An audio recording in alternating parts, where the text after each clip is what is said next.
Fundamental analiz deyiləndə tradingdə nə nəzərdə tutulur? Yəni o necə izah edə bilərik onun rolunu biz Forex-də?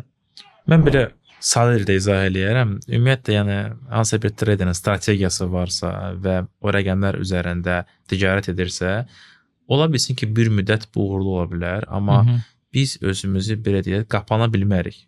Burada fundamental analiz nəzərdə tutur ki, ətrafda olan hadisələri, böyük bazalarda olan hadisələri hamısını təhlil etmək lazımdır. Bu yenə də ki, iqtisadi göstəricilər, bu inflyasiyadır, bu dediyim kimi işsizlik dərəcəsidir və ya iqtisadi artımdır.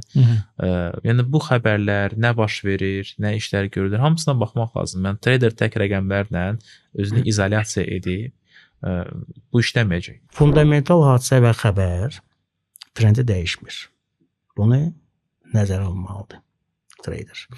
Fundamental hadisə və xəbər bazarlara qısa müddətdə təsir edir. 15 dəqiqədən 3 sutkaya qədər. Ondan sonra trend öz yoluna davam edir. Fundamental hadisə və xəbər ya trendi gücləndirir, qüvvədə olan, ya da uzaq baş onu tormozluyur bir balaca.